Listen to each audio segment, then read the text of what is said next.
আজিম। ব্যক্তি গঠন, ইসলামী শিক্ষা, সমাজ ব্যবস্থার প্রতিষ্ঠার মাধ্যমে এগিয়ে আসুন। ছাত্র জমিয়ত বাংলাদেশের অঙ্গ সংগঠন ছাত্র জমিয়ত বাংলাদেশ কর্তৃক আয়োজিত আজকের আলোচনা সভায় উপস্থিত আছেন দিগার হযরত ওলামা ইকরাম, উপস্থিত থাকবেন আমার অত্যন্ত শ্রদ্ধাভাজন ব্যক্তি আলহাজ মুফতি নাসিরউদ্দিন খান সাহেব সহ আরো অন্যান্য ওলামা ইকরাম। আমি যে আয়াতে কারিমা তিলাওয়াত করেছি, উক্ত আয়াতে কারিমার অর্থ হলো যে তোমরা ইসলামের ভিতরে পরিপূর্ণভাবে প্রবেশ করো।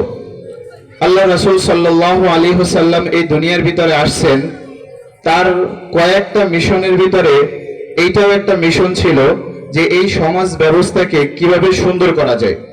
রাসূল সাল্লাল্লাহু আলাইহি ওয়াসাল্লাম দুনিয়া থেকে চলে গেছেন, কিন্তু তার কাজ ওলামা ইকরামদের কাছে রাসূল দায়িত্ব দিয়ে গেছেন। হাদিসের ভিতরে রাসূল সাল্লাল্লাহু আলাইহি ওয়াসাল্লাম ইরশাদ করেন, আল উলামা ওয়ারাসাতুল আম্বিয়া, ওলামাগণ হলো রাসূল সাল্লাল্লাহু আলাইহি ওয়াসাল্লামের ওয়ারিশ। ওলামাগণ হলো রাসূল সাল্লাল্লাহু আলাইহি ওয়াসাল্লামের ওয়ারিশ। তো ওলামাগণ তাদের বাংলাদেশের সকলের পরিচিত সংগঠন জমিয়ত উলামা ইসলাম বাংলাদেশ, তাদের এই যে সংগঠনের ভিতরে এই দেশ, এই জাতি, এই সমাজ কিভাবে এরকম ভাবে পরিশুদ্ধ করা যায়, ভালো করা যায়, সেই লক্ষ্যে তারা কাজ করে গিয়েছেন। আমাদের আজকে জমিয়ত উলামা ইসলাম বাংলাদেশের আল্লামা নূর হোসেন কাসেমী রাহমাতুল্লাহি আলাইহি, তিনি এরকম ভাবে এই সমাজ ব্যবস্থা গঠন করার জন্য তিনি এরকম ভাবে শেষ পর্যন্ত কাজ করে গিয়েছেন।